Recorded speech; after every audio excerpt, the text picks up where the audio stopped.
Good afternoon, everyone, and welcome to Tesla's third quarter 2023 Q&A webcast. My name is Martin Viecha, VP of Investor Relations, and I'm joined today by Elon Musk, Vaibhav Taneja, and a number of other executives. Our Q3 results were announced at about 3 p.m. Central Time in the update that we published at the same link as this webcast.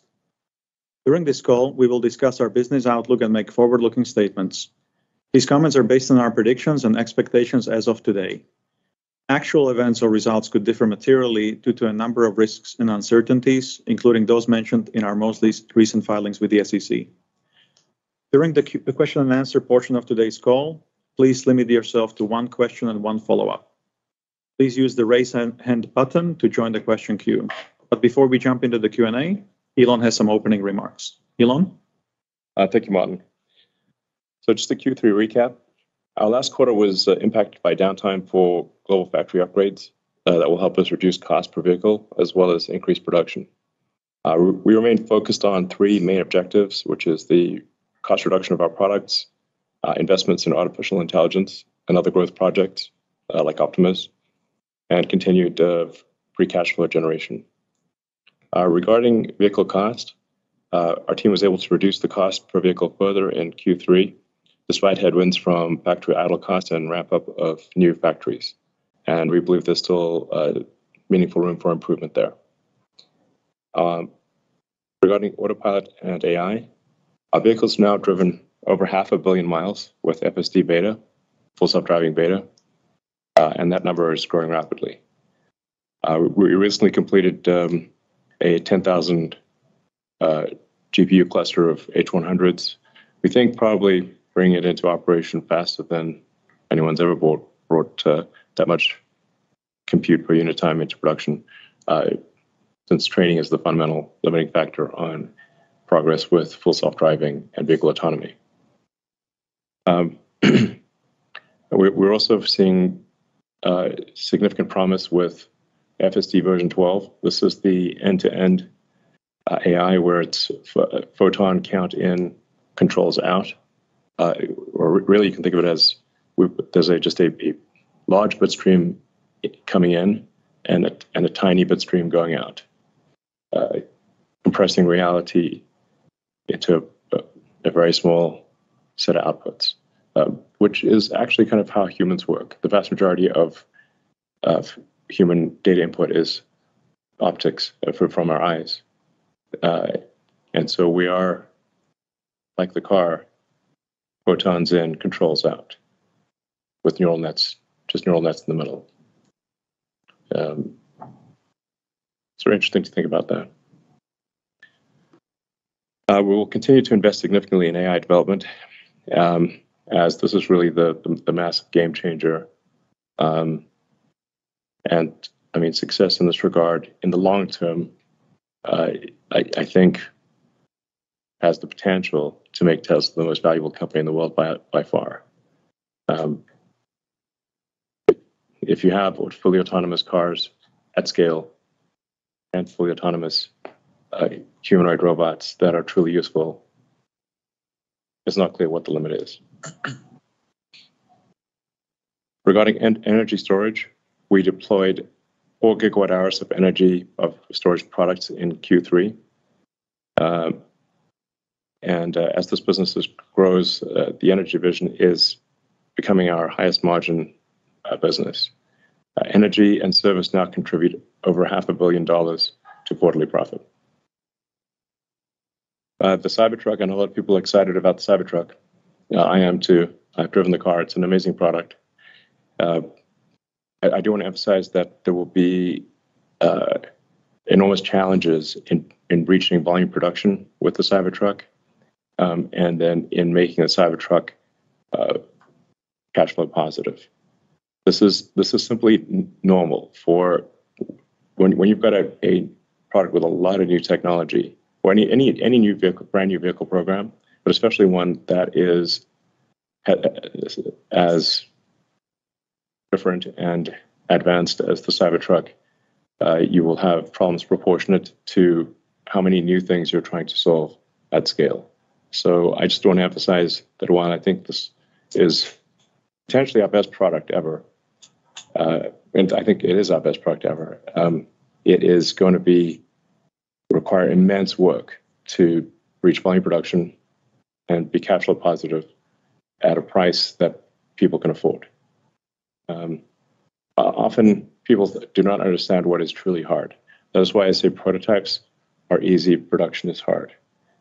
People think it's the idea, or you make a prototype, you design a car, and it's not as though designing a car is that just anyone can do it. It does require taste. It does require effort to design a prototype. But the difficulty of going from a prototype to volume production is like 10,000% harder to get to volume production than to make the prototype in the first place. And then it is even harder than that to reach positive cash flow. That is why there have not been new car startups that have been successful for 100 years, apart from Tesla. So, I just want to temper expectations for Cybertruck. It's a great product, but financially, it will take, a year to 18 months before it is a significant positive cash flow contributor. I wish there was some way for that to be different, but that's my best guess.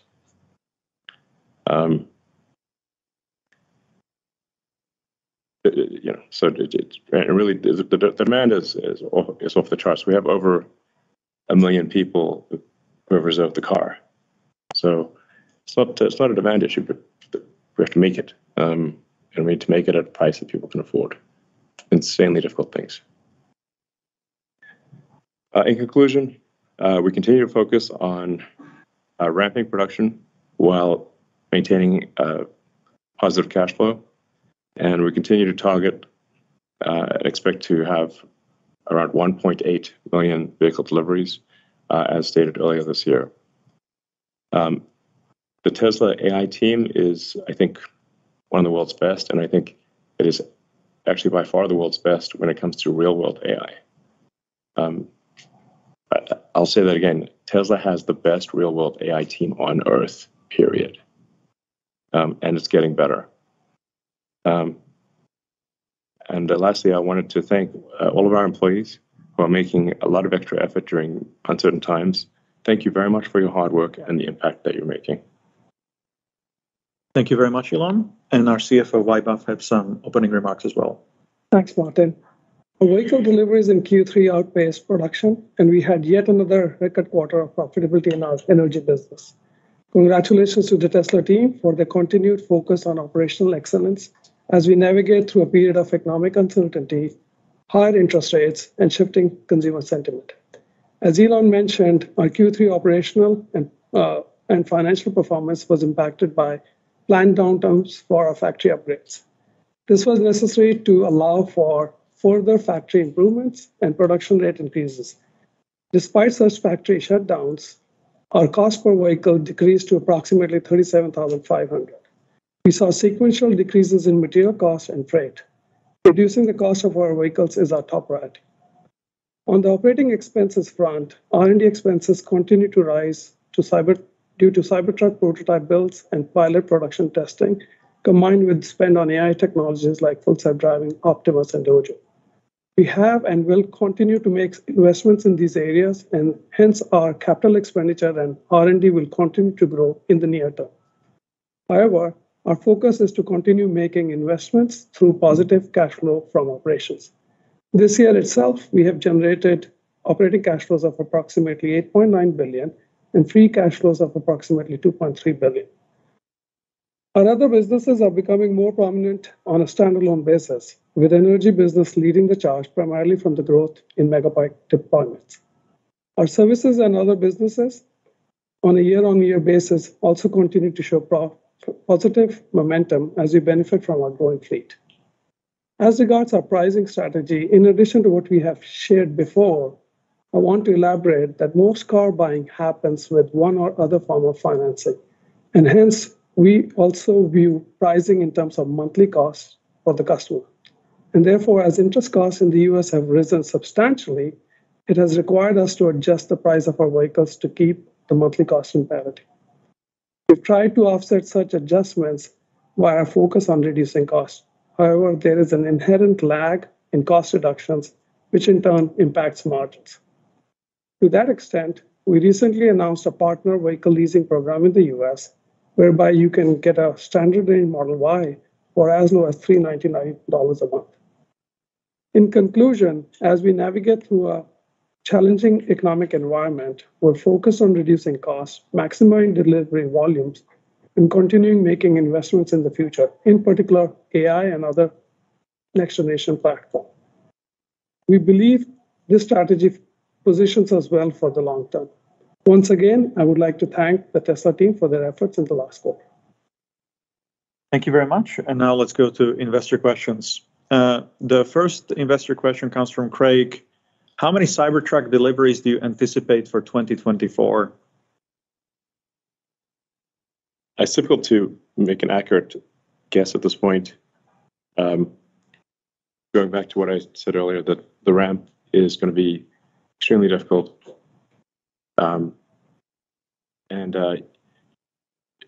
Like I said, there's no way around that. If you try to make, if we just try to do some copycat vehicle design, of which there are literally 200 models that are slight variations on a theme in the combustion engine world, just distinctions without a difference, then it's really not that hard. But if you want to do something radical and innovative and something really special like the Cybertruck, it is extremely difficult because there's nothing to copy. You have to invent not just the car, but the way to make the car. So the more uncharted the territory, the less predictable the outcome. Now, I can say that if you say, well, where will things end up? I think we'll end up with roughly 250,000 Cybertrucks a year. But I don't think we're going to reach that output rate next year. I think we'll probably reach it sometime in 2025. That's my best guess. Thank you. The second question is, can you provide a progress update on the 4680 cell, particularly progress towards performance improvements and cost savings outlined on Battery Day? Thank you. Sure thing, Martin. 4680 cell production in Texas increased 40% quarter over quarter. Congrats to the Texas team for producing their 20 million cell off of line 1. Texas is now our primary 4680 facility. We're heavily focused on quality. Scrap is down 40% quarter over quarter. With the increased volume and yield improvements, cell costs consistently improved month over month within the quarter, although we have a lot more work to do to achieve our steady state goals. And that is our priority. The Cybertruck cell, with 10% higher energy than our Model Y cell, started production on line 2 in Texas. This quarter, we convert to building 100% Cybertruck cells to simplify and focus the factory as we ramp all 4 lines in phase 1 over the next 3 quarters. Phase 2 of the Texas 4680 facility is currently under construction. The additional 4 lines incorporate further capital efficiencies over phase 1, and our target is for them to start producing in late 2024. Lastly, in Cato, we're retooling to enable large-scale pilot runs of our next-generation cell designs. Cato's long-term goal is to be the launch pad for new cells, 1 generation ahead of our mass production facilities, enabling faster iteration and smoother ramp-ups of new designs. Thank you. The next question from institutional investors, could you please provide an update on capacity expansion plans for companies' factories in Berlin and Austin, and the opening schedule of Gigafactory Mexico? Berlin and Austin factory, the current priority is actually maximize the output from our existing lines by laser focus on efficiency improvements. As always, maintaining a high quality and reducing per unit cost will be as critical as growing the production volume. For Mexico, we're working on infrastructure and factory design in parallel with the engineering development of the new production that will be manufactured there. That's all I can share for that. In Mexico, we're laying the groundwork to begin construction and doing all the long lead items. But I think we want to just get a sense for what the global economy is like before we go full tilt on the Mexico factory. I'm worried about the high interest rate environment that we're in. I just can't emphasize this enough that for the vast majority of people, buying a car is about the monthly payment. And as interest rates rise, the proportion of that monthly payment that is interest increases naturally. So that's if interest rates remain high, or if they go even higher, it's that much harder for people to buy the car. They simply cannot afford it. And we are tracking, I believe, at this point for Model Y to be the best-selling car on Earth, but not just in revenue, but in unit volume. If you compare that to the other vehicles that are, number 2 and number 3 and whatnot, they cost much less than our car.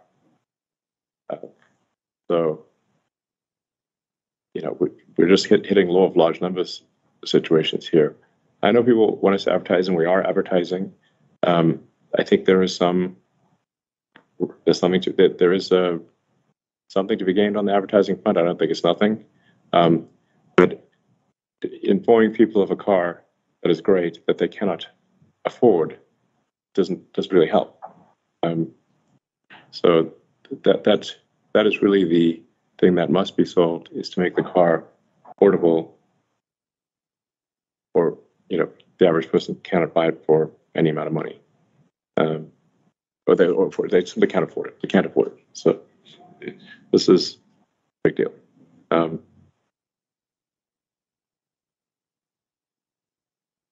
Okay, thank you very much. The next question is, when do you expect Model 3 Highland to be available in the US? I just wanted to address that, unfortunately, we don't answer product-related questions and timings on earnings calls, so let's go to the next one. Current sell-side consensus assumes that Tesla will deliver 2.3 million vehicles in 2024, representing 28% growth versus 2023 guidance. Is this growth rate achievable without any mass market launches in 2024? And when does Tesla expect to return to its 50% long-term CAGR? Thanks for the question. When we look at 2024, there are a lot of moving pieces. Elon just talked about what is happening in the macroeconomic environment. So we're focused on growing our volumes in a very cost-efficient manner and are carefully reviewing all our options, and we'll be able to provide a much more meaningful update at our next earnings call. Yeah, I mean, the risk of stating the obvious, it is not possible to have a compound growth rate of 50% forever, or you will exceed the mass of the known universe. But I think we will grow very rapidly and much faster than any other car company on Earth by far. Thank you. Next question is, do you have an approximate timeline in mind for the robotaxi, driven or non-driven? What excites you most about how this project is progressing? Well, the robotaxi is necessarily non-driven.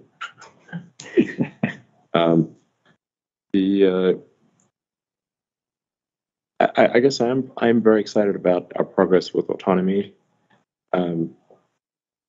The end-to-end, nothing but nets, self-driving software is amazing. I drives me all around Austin with no interventions.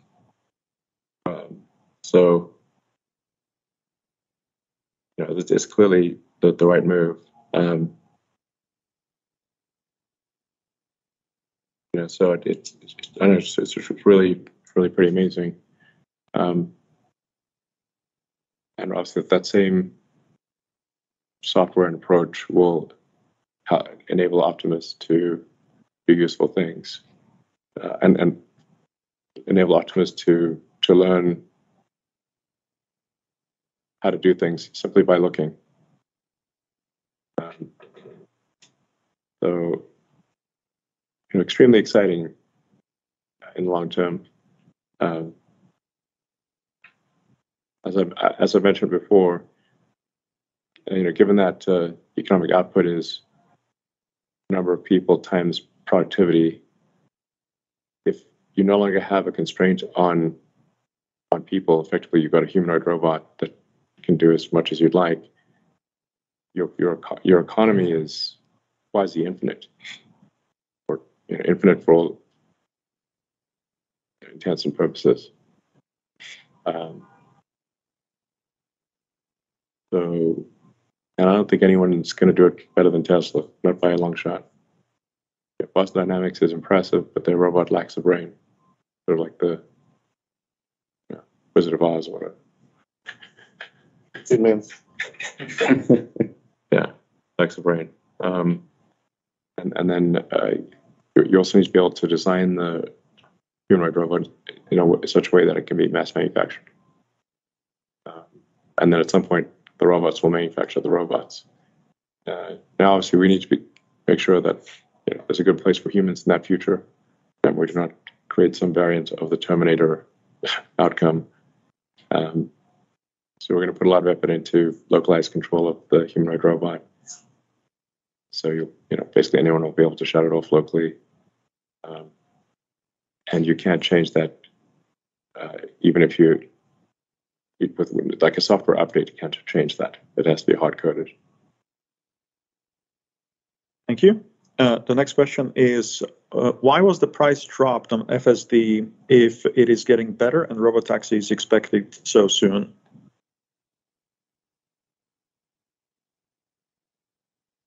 Well, we just wanted to make it more affordable, so more people could try it. I think over time the price of FSD will increase proportionate to its value. So I would regard the current price as a kind of a temporary low. Thank you. The next question is again on FSD. Mercedes is accepting legal liability for when its level 3 autonomous driving system Drive Pilot is active. Is Tesla planning to accept legal liability for FSD? And if so, when? Well, there's a lot of people that assume we have legal liability, judging by the lawsuits. We're certainly not being let off the hook on that front, whether would like to or wouldn't like to.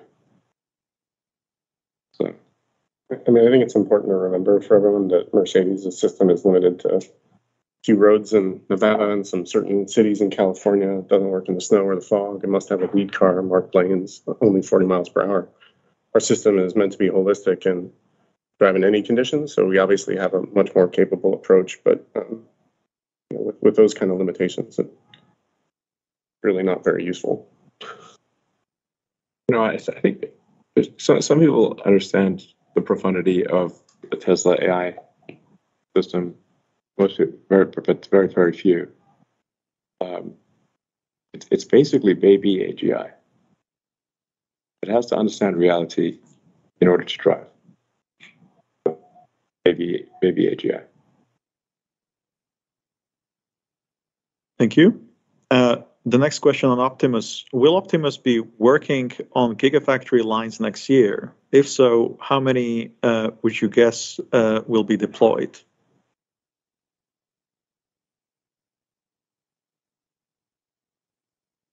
I think at this point we are not ready to discuss details of the Optimus program, but we will provide periodic updates online. So as you can see, where Optimus a year ago could barely walk, and now it can do yoga. So a few years from now, it can probably do ballet. Sounds good.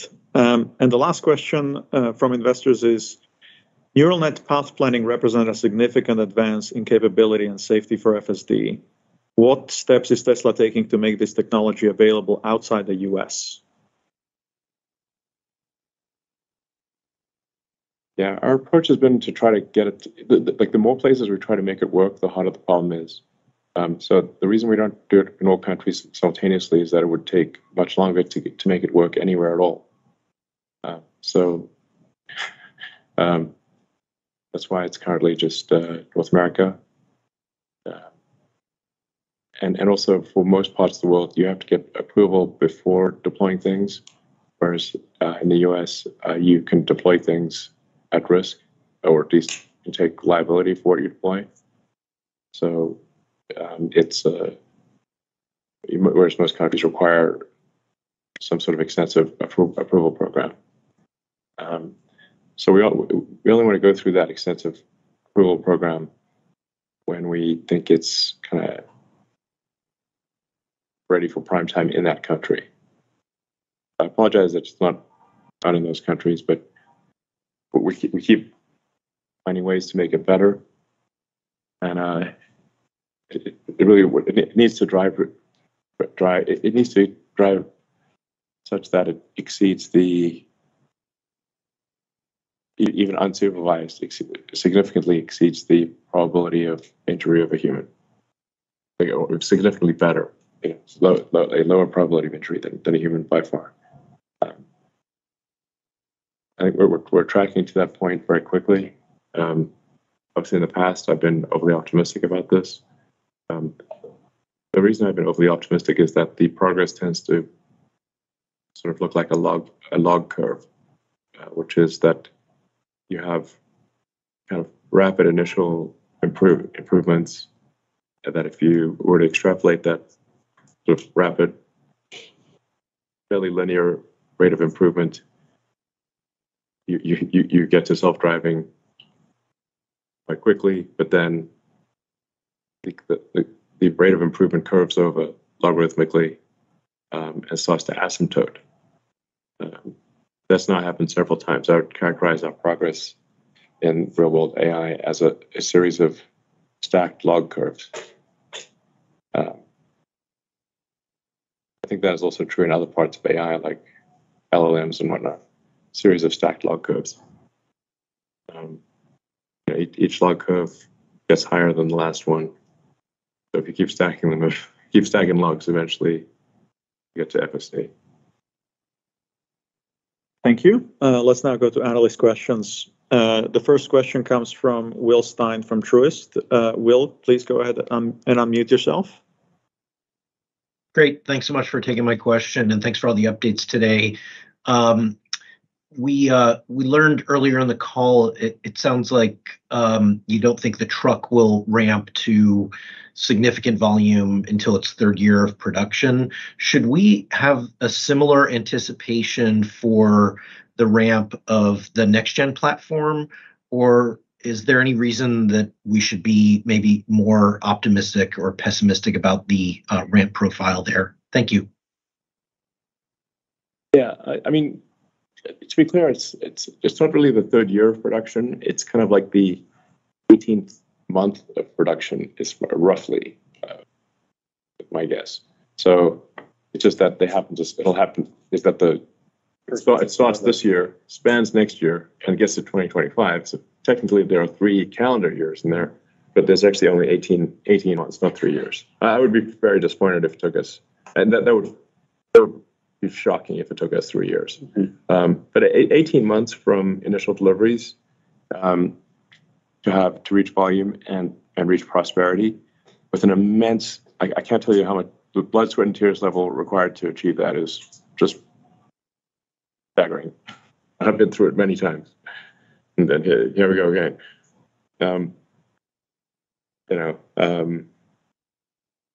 Similar path for the next-gen platform? I mean, there's like unique complexity to Cyber. Yeah. I mean, Cybertruck is. Yeah, I mean, we dug our own grave with Cybertruck. Nobody, in general, I probably nobody digs their grave better than themselves, and so, it is. Cybertruck is one of those special products that comes along only once in a long while. And special products that come along once in a long while are just incredibly difficult to bring to market, to reach volume, to be prosperous.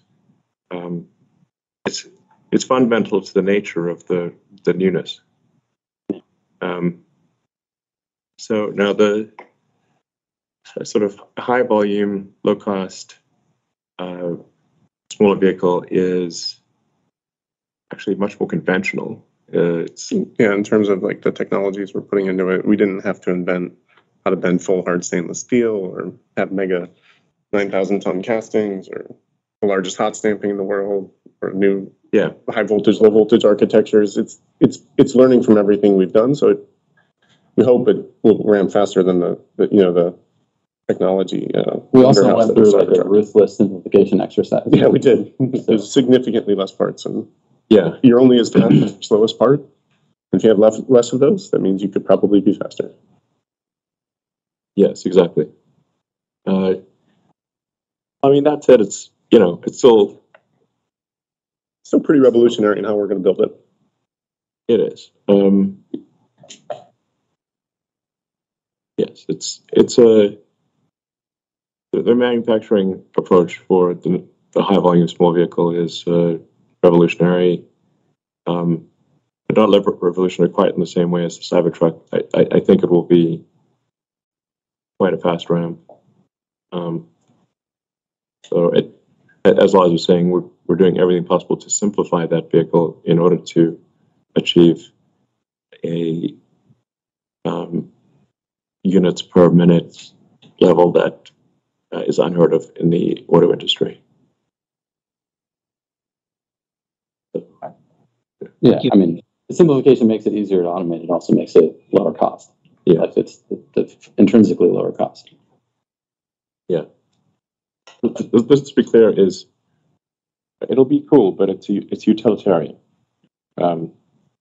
It's not meant to be, fill you with, awe and magic. It's can get you from A to B. And it'll be still beautiful, but it's utilitarian. It's a utility. Doesn't have 14 inches of travel in its suspension. Yeah, as an example. Yeah. So, I mean, the Cybertruck has a lot of bells and whistles. All right, thank you very much. Let's go to Pierre Ferragut from New Street Research. Hey, can you hear me fine? Yes? Yes. Hey, I have first a follow-up question on FSD and pricing and adoption. So I agree with you that as FSD improves, we should see its value increasing. But I guess the ultimate value of FSD, which is to be able to handle a robo-taxi, is not going to necessarily interest everybody. And you have a bit of a degraded version that would be like a chauffeur service where the car drives by itself, but you still have to be in the car and around. And then there is the hands-on, eyes-on version of the service. And I guess, there should be much lower cost, lower feature kind of variants of the service that could have a very large penetration on your install base and more expensive one that would remain at a lower penetration level. So I'm just wondering if you're taking that. And last but not least, the simplest version of FSD are available and are going to work from a technical perspective probably before the ultimate robotaxi version can work, if ever. And so I'm wondering how you take that into account in how you're thinking the financial contribution of FSD over time, and whether you could evolve your pricing along that kind of tiers to increase adoption.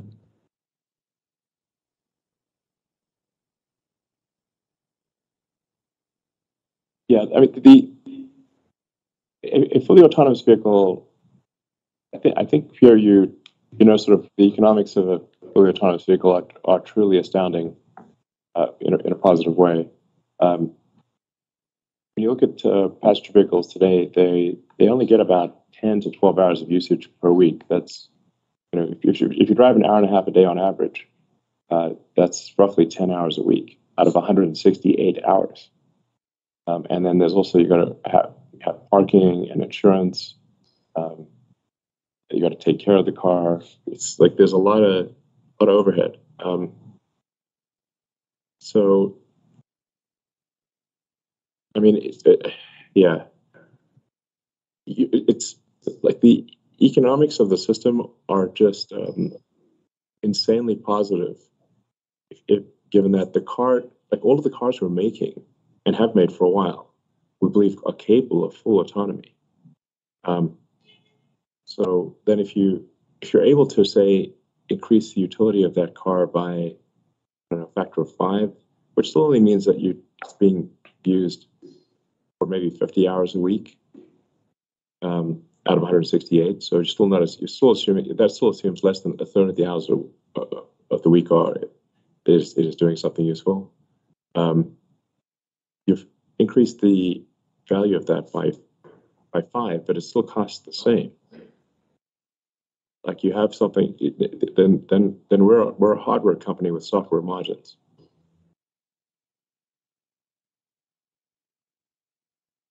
Pierre, do you have a follow-up? Yes, I'd have actually a follow-up on a different topic for you, Vaibhav, if that's okay. It's about like your gross margin in the quarter. Could you give us a sense of like in how the gross margin evolved sequentially? How much was the impact of idle costs? How much was like the sequential benefit, I imagine, of production ramping at Berlin and Austin? And then I saw like this massive jump in energy storage, very strong positive surprise. So if you can give us the background on that and tell us, how we should think about that gross margin going forward. Thanks for that question. So in terms of, you have a few different aspects of your question. So if I just look at from Q3 perspective, obviously factory idle time had an impact. It did impact by, I won't give you the exact percentage, but it had decent impact for the quarter. And, when you look at the other pieces which we're trying to do, we did see certain of our other factories ramping up pretty well, right? And they actually contributed pretty well to the margin for this quarter. In fact, one of the factories came pretty close to, in terms of per unit costs, to where we are for one of our other established factory, which is Fremont. So that was a positive in the quarter.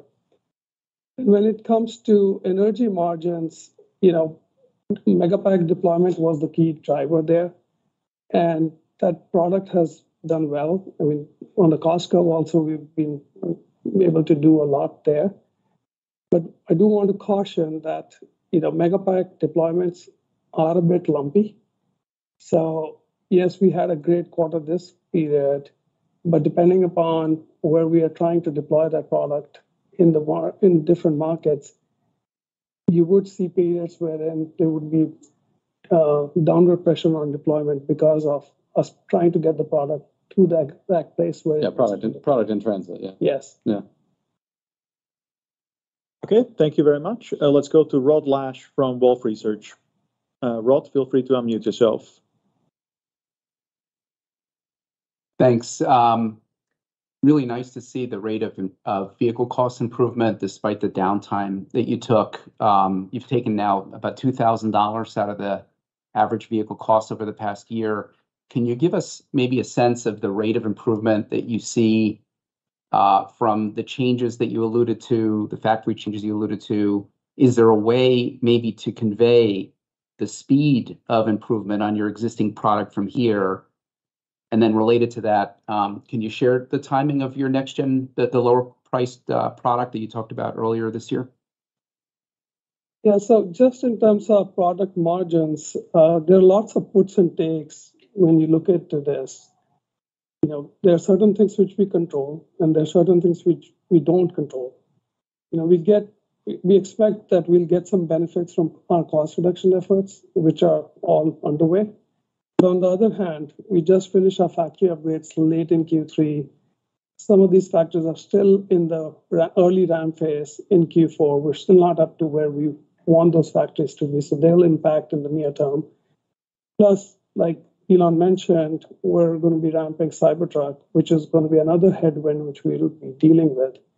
On top of all that, there's overall uncertainty in the macroeconomic environment, which even makes it harder to predict precisely as to where we land.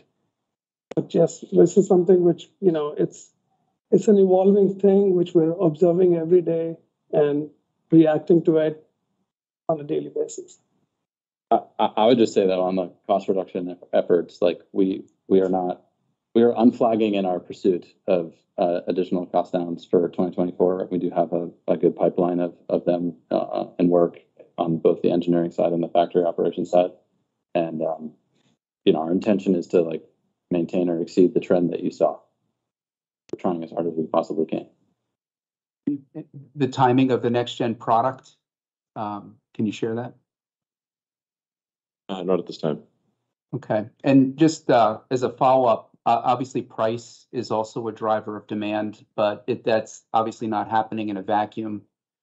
And you mentioned that, I think you mentioned it at some point during this call, that you're also maybe hitting the law of large numbers on some of your products. Can you just share how you're thinking about price elasticity just at this point and in this macro environment, and any thoughts along those lines? I think that there's very significant price elasticity. I mean, to be totally frank, if our car costs the same as a RAV4, nobody would buy a RAV4. Or at least they're very unlikely to. It's worth noting that a lot of these incentives, like the tax credit and whatnot, they're actually very difficult for the average person to access because most people do not have 10 grand, or even $7,500 burning a hole in their bank account. Large number of people are living paycheck to paycheck, and with a lot of debt. They've got credit card debt, mortgage debt.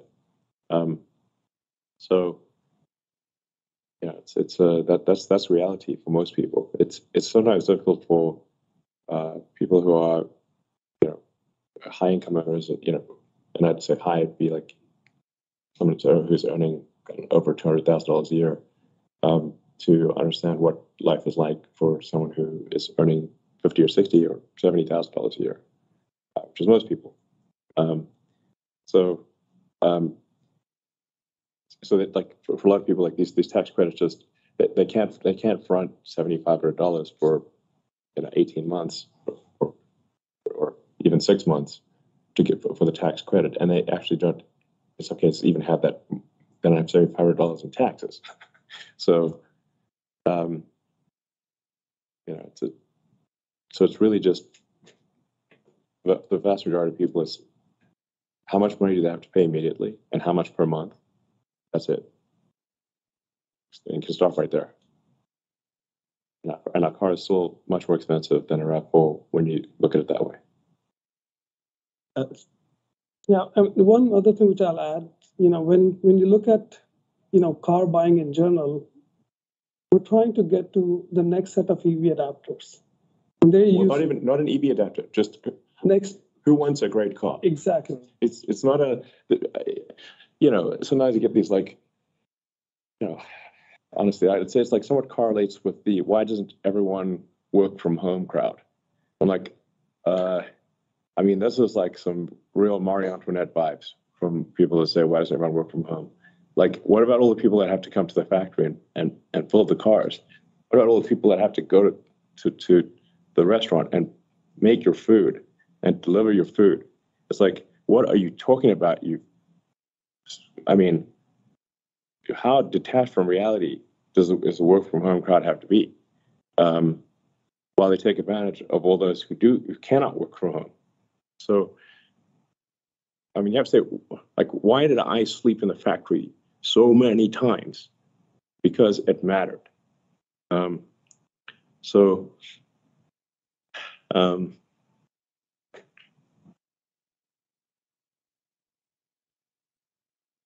I just can't emphasize how important cost is. It's not an optional thing for most people. It is a necessary thing. We have to make our cars more affordable so people can buy it. And I keep harping on this interest thing, but I mean, it just raises the cost of the car. I mean, we're looking at an internal analysis, which we think is more or less on track. that when you look at the cost or the price reductions we've made in, say, the Model Y, and you compare that to how much people's monthly payment has risen due to interest rates, the price of the Model Y is almost unchanged. If you factor in the change in interest rates. Yes, which is that's what I'm trying to say. The thing that matters is the monthly pay. It's how much money do they have to put down, and do they literally have that in their bank account, or will the check bounce? And then what is the monthly payment? And it doesn't matter if that monthly payment is principal, interest, or whatever. It's just a number, and that number has to not cause their bank account to go negative. That's it. So, going from near zero interest rates to the current very high interest rates, the actual monthly payment is basically the same. It's just a bunch more of it is going to interest. And there are some incremental challenges beyond that, which is the difficulty of getting credit at all has increased. And so the number of people who simply cannot get credit, period. Even if they've got a job and everything's solid, the banks are, a little gun shy on handing out credit, given that a bunch of them kicked the bucket earlier this year. Yeah, there's also just fewer options. Even if they want to hand out credit, there's fewer banks to go to. It's like, does your bank still exist? Yeah. Well, if your bank does not exist, you have to establish a relationship with a new bank. So a lot of regional banks are, died. And I mean, even Credit Suisse, I mean, geez, that was a shocker. Got a 160-year-old-ish Swiss institution that doesn't exist anymore. That's mind-blowing. And I think there's still quite a few shoes to drop on the bad credit situation. Commercial real estate obviously is in terrible shape. Credit card debt has been rising significantly. The credit card interest rates are usurious. Over 20% interest rates, meaning which over time it becomes obviously extremely punishing. Because if somebody's paying 20% interest on their credit cards, it means they cannot pay them off. Now, if you cannot pay them off and you're still accruing interest at 20%, that's headed to a bad place. Thank you. Let's go to next question from George from Canaccord. Thank you for taking my question. Just to focus on the cost per vehicle, coming down in future quarters, as you discussed in your written remarks. I'm curious as to what the levers of that could be. Is it more scale, more factory utilization? Is it material cost reductions? Are there things like gigacasting? I mean, could you just kind of give us some data points to give us confidence that that's going to come down over time? And if I can sneak one in, please. There are press reports, and I know how perilous it is to believe some of these, but they say that you've included radar as an option in some Model Ys in China, and I'm just here to ask if that's true, and if so, why? Thank you. We've not included radar. We have radar as a Tesla designed radar as an experiment in the Model S and X. That's it. We'll see whether that experiment is worth it. But there are no plans to integrate radar into 3 and Y. Just as humans drive well, and in fact, an excellent human driver can drive with amazing safety simply with their eyes. The car will far exceed the average human safety just with vision, far. Because the car is looking in all directions at once, and we don't have eyes in the back of our head. So, the computer never gets tired, and never gets distracted, get drunk, hopefully. So radar is, it's not. What really matters is how much does it affect the probability of an accident, and in order for the radar to be effective, you have to be able to do radar-only braking, or you have to do actions that are radar-only. Otherwise, you get this disambiguation problem between vision and radar. That's why we actually turned off the radar in cars historically that we had. All 3 and Y used to have radar, but we turned it off because the radar actually generated more noise than signal. Now, the Tesla designed radar is a high-resolution radar that has some potential to be useful, but the jury is still very much out on whether that is in fact the case. On the cost question, I guess from the vehicle side, like, as Drew mentioned earlier, we are always trying to engineer our products to be cheaper to make and more efficient to make. That comes obviously on the engineering side as we come up with new innovations, but as well on the supply chain side with our partners. We work with them to automate some of their lines, remove their bottlenecks and their high costs as well. On the logistics side, getting parts to the factory. It's not go ahead. It's not like a one thing that you have to attack cost everywhere, and we do it ruthlessly at all times. Operations efficiency, all of the above. Yeah, I mean, I would say there's a whole laundry list of things which we are chasing. We internally call it the cost attack, where we're literally going line by line and saying, how can we make it better? And it's a grind. It's a grind. It's time. It's a game of pennies. It's like Game of Thrones, but pennies. First approximation, if you've got a $40,000 car and roughly 10,000 items in that car, that means each thing on average costs $4. So in order to get the cost down, say by 10%, you have to get 40 cents out of each part on average. It is a game of pennies. We play it. Willingly. We play it. Yeah, religiously. We've done it many times, even something as simple as like a sticker.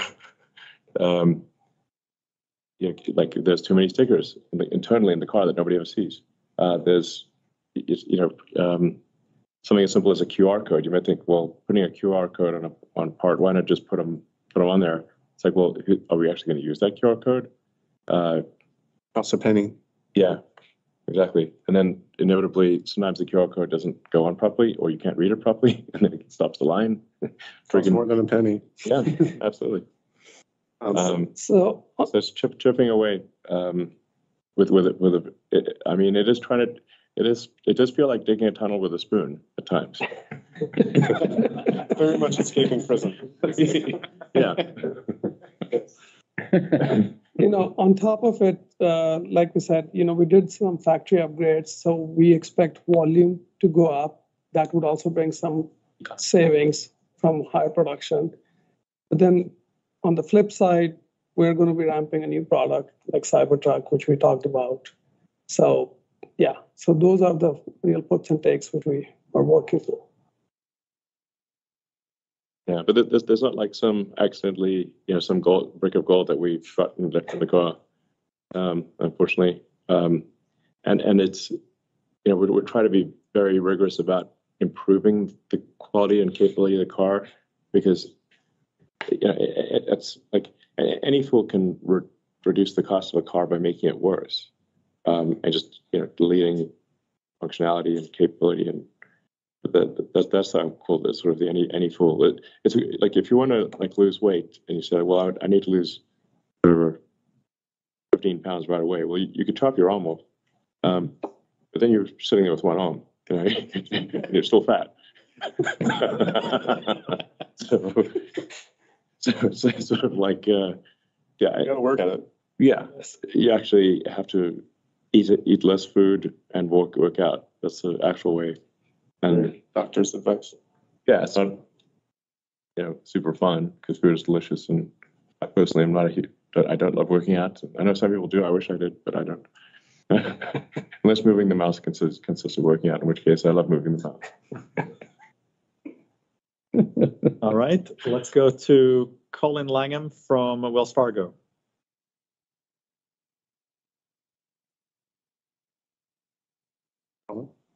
Colin, can you unmute yourself? Oh, sorry about that. Do you hear me now? Yes. Oh, great. Thanks for my question. You said in the commentary that you're not going full tilt on the plant in Mexico until there's signs that the economy is strong.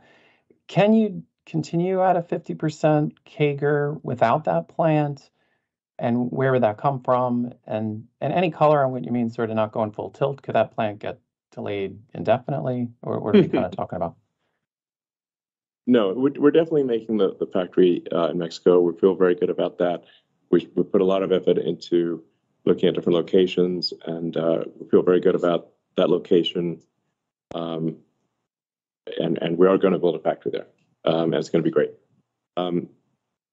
The question is really just one of timing, and I'm just going to be a broken record on the interest front. It's just the interest rates have to come down. Like if interest rates keep rising, you just fundamentally reduce affordability. It is just the same as increasing the price of the car. So I just don't have visibility into. If you can tell me what the interest rates are, I can tell you when we should build the factory. We're going to build it, and I think we'll start the initial phases of construction next year. But I am still somewhat scarred by 2009 when General Motors and Chrysler went bankrupt. So, well, that's now 14 years ago.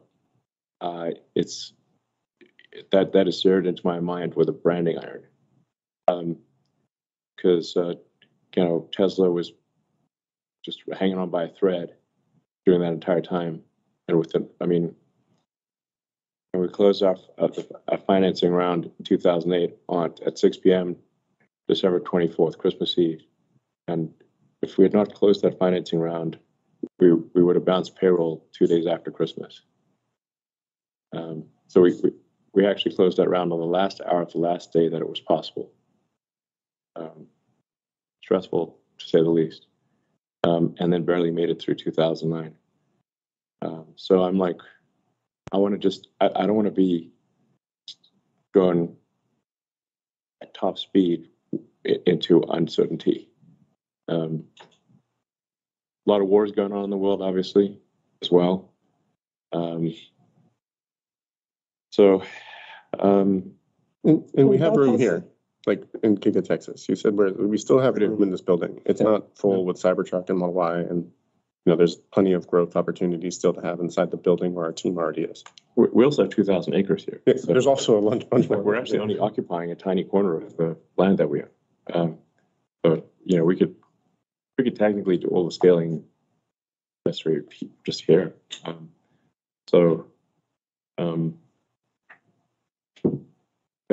Personnel is our biggest challenge, in that the Greater Austin area only has, generously, the Greater Austin area only has 2 million people. So people are moving here, and they're willing to move here, but there is somewhat of a housing crisis.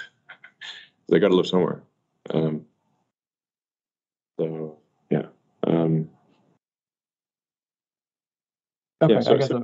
So I don't know. I'm just curious. I'm not saying things will be bad. I'm just saying they might be, and I think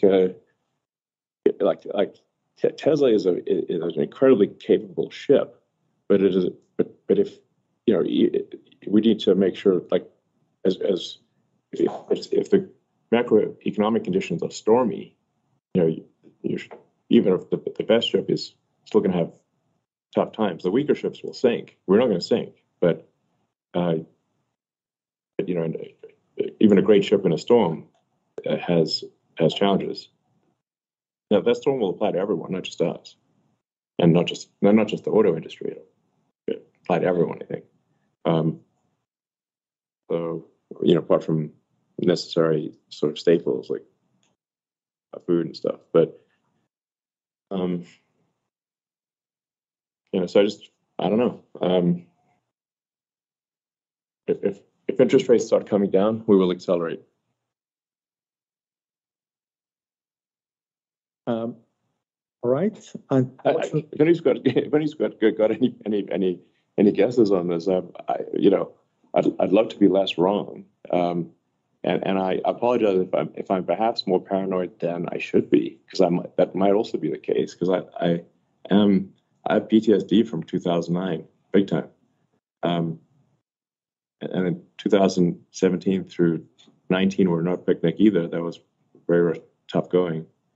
So, the auto industry is also somewhat cyclic. It's because, people tend to hesitate to buy a new car if there's uncertainty in the economy.